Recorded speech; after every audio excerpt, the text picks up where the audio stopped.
नमस्कार दोस्तों, आज हम अपनी इस वीडियो में एग्जाम एनालिसिस करेंगे आरआरबी एनटीपीसी 2020 एग्जाम का। तो 13 जनवरी 2021 को जो पहली शिफ्ट रही है उसमें जो भी क्वेश्चन पूछे गए हैं आज हम उनको इस वीडियो में डिस्कस करेंगे। इस वीडियो में हम जितने भी क्वेश्चन डिस्कस करेंगे ये सभी क्वेश्चन आपके एग्जाम में पूछे गए क्वेश्चन है। 100% रियल क्वेश्चन हैं जो कि आज के एग्जाम में पूछे गए हैं। तो अगर आपको हमारी वीडियो पसंद आए तो वीडियो को लाइक जरूर करें और साथ ही हमारे चैनल को भी सब्सक्राइब कर लें। तो चलिए स्टार्ट करते हैं हमारी वीडियो, देखते हैं पहला क्वेश्चन क्या है। तो पहला क्वेश्चन पूछा गया है, United Nation Organisation was established in which year.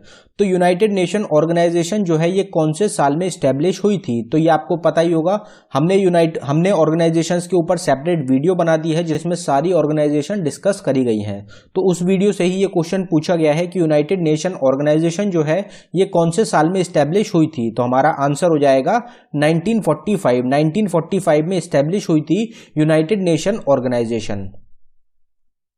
Famous Indian playback singer Bhupen Hazarika was the citizen of which Indian state. तो भूपेन हजारिका जो है ये कौन सी स्टेट से रिलेटेड थे, कौन सी स्टेट के सिटीजन थे। तो हमारा आंसर हो जाएगा असम। असम जो स्टेट है इंडिया की, वहां के रहने वाले थे भूपेन हजारिका। तो ये क्वेश्चन पूछा गया है एग्जाम में। ये क्वेश्चन इंपॉर्टेंट क्यों रहता है, क्योंकि भूपेन हजारिका जो है इनको सम्मानित किया गया था 2019 में भारत रत्न अवार्ड से। तो ये आपको याद रखना है कि भूपेन हजारिका जो है इनको 2019 में भारत रत्न अवार्ड से सम्मानित किया गया था। Where is the headquarter of WHO located. तो ये क्वेश्चन फिर एग्जाम में रिपीट हो गया है, काफी बार एग्जाम्स में रिपीट होते जा रहे हैं हेडक्वार्टर्स के ऊपर क्वेश्चन। तो वर्ल्ड हेल्थ ऑर्गेनाइजेशन जो है इसका हेडक्वार्टर कहां पे लोकेटेड है। तो हमारा आंसर हो जाएगा जिनेवा स्विट्जरलैंड। तो जिनेवा स्विट्जरलैंड में लोकेटेड है वर्ल्ड हेल्थ ऑर्गेनाइजेशन का हेडक्वार्टर। जो WTO है वर्ल्ड ट्रेड ऑर्गेनाइजेशन, उसका पूछा गया था कल की शिफ्ट में, और परसों की शिफ्ट में पूछा गया था WHO का हेडक्वार्टर, जो कि फिर रिपीट हुआ है और पहले भी पूछा जा चुका है WHO का हेडक्वार्टर। तो अभी 3 से 4 बार रिपीट हो चुका है वर्ल्ड हेल्थ ऑर्गेनाइजेशन का headquarter. Who was the president of Lahore session of Indian National Congress in 1929।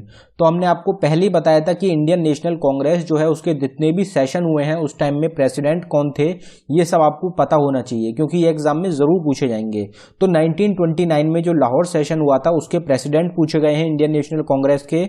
तो जब कौन थे, तो हमारा आंसर हो जाएगा जवाहरलाल नेहरू। जवाहरलाल नेहरू जो थे ये प्रेसिडेंट थे इंडियन नेशनल कांग्रेस के 1929 और 1930 में, जिस वक्त हुआ था Lahore session. Grand trunk road, जिसको कि GT रोड के नाम से भी जाना जाता है, was built bye home.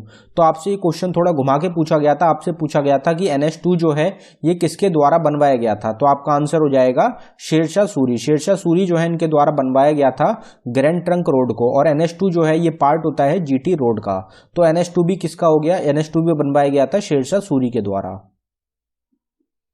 Who was the first female referee of ICC। पहली जो रेफरी बनाई गई हैं फीमेल रेफरी जो है वो कौन है। तो हमारा आंसर हो जाएगा GS लक्ष्मी। GS लक्ष्मी जो है ये पहली महिला रेफरी बनी है इंटरनेशनल क्रिकेट काउंसिल की। तो ये आपको याद रखना है, ये क्वेश्चन एग्जाम में पूछा गया है और जो फर्स्ट फीमेल होती हैं उनके ऊपर काफी क्वेश्चन पूछे जाते हैं। आगे अगला क्वेश्चन देखते हैं हमारा, which of these is not a part of parliament. तो पार्लियामेंट के पार्ट के बारे में पूछा गया है कि इनमें से कौन सा एक पार्ट नहीं होता है पार्लियामेंट का। तो आपको पता ही होगा कि लोकसभा जो होता है ये पार्ट होता है, राज्यसभा भी होता है और प्रेसिडेंट भी होते हैं। ये तीनों मिलके ही बनाते हैं पार्लियामेंट को। तो हमारा करेक्ट आंसर हो जाएगा लेजिस्लेटिव असेंबली। लेजिस्लेटिव असेंबली जो होती है ये स्टेट से रिलेटेड होती है, ये पार्ट नहीं होती पार्लियामेंट की। तो आपको याद रखना है कि इन तीनों के ही द्वारा बनाया जाता है parliament.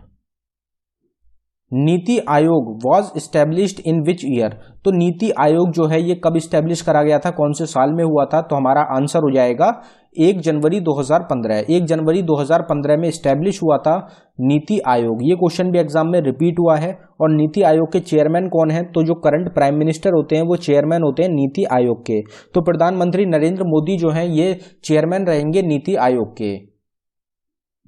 How many times India reached ODI world cup final. तो इंडिया जो है वो कितनी बार ODI वर्ल्ड कप फाइनल में पहुंचा है। तो हमारा आंसर हो जाएगा 3 बार। 3 बार ODI फाइनल में पहुंचा है हिंदुस्तान। पहली बार जो पहुंचा था वो पहुंचा था 1983 में, जिसमें वर्ल्ड कप जीता गया था इंडिया के द्वारा। फिर 2011 में भारत ने वर्ल्ड कप जीता था, उसमें भी फाइनल में पहुंचा था। और फिर पहुंचा था एक बार 2003 में। तो ये 3 ईयर हैं जिसमें कि ODI वर्ल्ड कप तक पहुंचा है Hindustan. Buland Darwaza in Fatehpur Sikri was built by whom. तो बुलंद दरवाजा जो कि लोकेटेड है फतेहपुर सीकरी उत्तर प्रदेश में, ये क्वेश्चन भी पूछा जाता है कि बुलंद दरवाजा कहाँ पे है, तो वो हो जाएगा फतेहपुर सीकरी उत्तर प्रदेश में। ये किसके द्वारा बनवाया गया था, तो हमारा आंसर हो जाएगा अकबर। अकबर जो है इनके द्वारा बनवाया गया था बुलंद दरवाजा जो कि लोकेटेड है फतेहपुर सीकरी में। तो ये क्वेश्चन पूछा गया आज की शिफ्ट में। Statue of unity is located in which state of India. तो स्टैचू ऑफ यूनिटी जो है जो कि डेडिकेटेड है सरदार वल्लभ भाई पटेल को, तो ये आपको पता ही होगा कि ये कौन सी स्टेट में लोकेटेड है। ये वर्ल्ड का सबसे लंबा स्टैचू है जो कि 183 मीटर लंबा है। तो ये आपको याद रखना है कि ये कहाँ पे लोकेटेड है, तो हमारा आंसर हो जाएगा गुजरात। तो गुजरात जो स्टेट है इंडिया की, वहां पे लोकेटेड है Statue of Unity. Who is known as the father of botany. तो फादर ऑफ बोटेनी के नाम से किसको जाना जाता है, बोटेनी का आपको पता ही होगा। तो बोटेनी जो होता है ये क्या होता है, ये होता है study of plants. Study of plants को कहा जाता है बोटेनी। तो इनके फादर कौन थे, तो वो हो जाएंगे थियोफेरेस्टस। थियोफेरेस्टस जो है इनको फादर कहा जाता है, father of बोटेनी। Theory of relativity is given by. तो ये क्वेश्चन भी एग्जाम में पहले पूछा जा चुका है, अभी जो पीछे 2-3 शिफ्ट हुई हैं उसमें ये क्वेश्चन पूछा गया था। तो थ्योरी ऑफ रिलेटिविटी जो है ये किसके द्वारा दी गई थी, तो हमारा आंसर हो जाएगा एल्बर्ट आइंस्टाइन। एल्बर्ट आइंस्टाइन जो थे इनके द्वारा दिया गया था थ्योरी ऑफ रिलेटिविटी।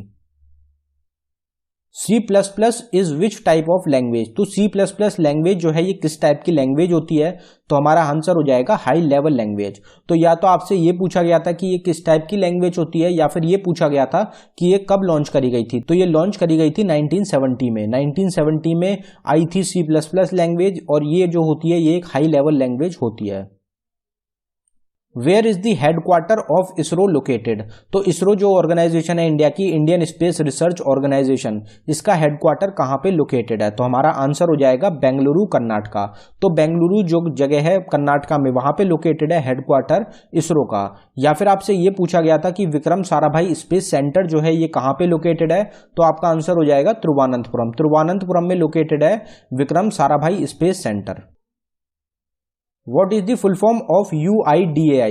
UIDAI जो होता है इसकी फुल फॉर्म क्या होती है, तो हमारा आंसर हो जाएगा Unique Identification Authority of India. तो Unique Identification Authority of India जो होती है ये फुल फॉर्म होती है UIDAI की। Zero mile stone is located in. तो जीरो माइल स्टोन जो है वो कहाँ पे लोकेटेड है, ये क्वेश्चन पूछा गया था आपके एग्जाम में। तो ये जो होता है ये हैदराबाद में भी लोकेटेड है, बेंगलुरु में भी लोकेटेड है, काफी सारी जगह हैं जहां पे लोकेटेड है जीरो माइल स्टोन। तो आपको ये 3 ऑप्शन दिए गए थे एग्जाम में कि इनमें से कहां पे लोकेटेड है। तो भोपाल, नागपुर और सूरत, इनमें से कहां पे है जीरो माइल स्टोन, तो हमारा आंसर हो जाएगा नागपुर। नागपुर में लोकेटेड है जीरो माइल स्टोन। तो नागपुर था आपका करेक्ट आंसर। अगला क्वेश्चन देखते हैं। Ganga Gram Yojana came under which ministry. तो गंगा ग्राम योजना जो है ये कौन सी मिनिस्ट्री के अंडर आती है। तो योजना जो होती हैं, जो स्कीम्स होती हैं, उनके ऊपर भी लगातार क्वेश्चन एग्जाम में पूछे जा रहे हैं। और जो स्कीम्स होती हैं, जो इंपॉर्टेंट स्कीम्स हैं, उनके ऊपर ही हमने आज एक वीडियो अपलोड करी है गवर्नमेंट स्कीम्स के नाम से, आप उसको जरूर देखें, उसमें सारे इंपॉर्टेंट क्वेश्चन डिस्कस करे गए हैं। तो गंगा ग्राम योजना जो है ये किसके, कौन सी मिनिस्ट्री के अंडर आती है, तो हमारा आंसर हो जाएगा ministry of drinking water and sanitation. तो मिनिस्ट्री ऑफ ड्रिंकिंग वाटर और सैनिटेशन जो था ये आपका करेक्ट आंसर था, जिसके अंडर आता है Ganga Gram Yojana. Swaraj party was established in which year. तो एक ये क्वेश्चन पूछा गया था कि स्वराज पार्टी जो थी ये कौन से साल में एस्टेब्लिश करी गई थी, तो हमारा आंसर हो जाएगा 1923। 1923 में एस्टेब्लिश करा गया था स्वराज पार्टी को। किस किस के द्वारा करी गई थी, तो चितरंजन दास और मोतीलाल नेहरू, इन दोनों के द्वारा एस्टेब्लिश करा गया था स्वराज पार्टी को। In which year voting age was reduced from 21 to 18 year. तो कौन से साल में जो वोटिंग एज है, जो वोटिंग करने की एज थी, उसको घटाकर 21 से 18 कर दिया गया था। तो ये बेसिक क्वेश्चन है, काफी बार हम अपने चैनल पे डिस्कस कर चुके हैं। तो हमारा आंसर हो जाएगा 1989। 1989 में 61st अमेंडमेंट एक्ट के थ्रू जो 21 साल की उम्र थी उसको घटा के 18 साल उम्र कर दिया गया था वोटिंग एज को। Who was the first viceroy of India after independence. तो आजादी के बाद पहले वॉइसरॉय कौन थे हिंदुस्तान के, तो हमारा आंसर हो जाएगा लॉर्ड माउंटबेटन। लॉर्ड माउंटबेटन जो है ये पहले वॉइसरॉय थे इंडिया के इंडिपेंडेंस के बाद, आजादी के बाद। Which of the following is a query language. तो एक ये क्वेश्चन पूछा गया था, आपको 4 ऑप्शन दिए गए थे कि इनमें से कौन सी एक क्वेरी लैंग्वेज होती है, तो उसमें आपका ऑप्शन था एसक्यूएल। तो एसक्यूएल की फुल फॉर्म ही होती है स्ट्रक्चर्ड क्वेरी लैंग्वेज। तो ये जो होती है ये क्वेरी लैंग्वेज होती है। ये क्वेश्चन पूछा गया था आज की शिफ्ट में आपसे एग्जाम में। तो दोस्तों ये हमारी वीडियो का आखिरी क्वेश्चन। अगर आपको वीडियो पसंद आई हो तो वीडियो को लाइक करें, और अगर आपने अभी तक चैनल को सब्सक्राइब नहीं किया है तो आप हमारे चैनल को जरूर सब्सक्राइब करें। और हम डिस्क्रिप्शन में आपको 3 प्लेलिस्ट के लिंक प्रोवाइड करा रहे हैं जो कि सबसे ज़्यादा इंपॉर्टेंट रहेंगी आपके आने वाले एग्जाम्स के लिए। और जितनी भी एनालिसिस हम आपको प्रोवाइड करा रहे हैं उनकी सबकी एक सेपरेट प्लेलिस्ट बना दी है हमने, क्योंकि एनालिसिस के ऊपर काफ़ी क्वेश्चंस हैं जो कि एग्जाम में रिपीट हो रहे हैं। तो उससे आपको काफ़ी मदद मिलेगी आपके आने वाले एग्जाम्स के लिए। आप उस एनालिसिस की वीडियो को जरूर देखें। 4 से 5 क्वेश्चन जो है वो हर शिफ्ट में रिपीट हो रहे हैं। धन्यवाद दोस्तों।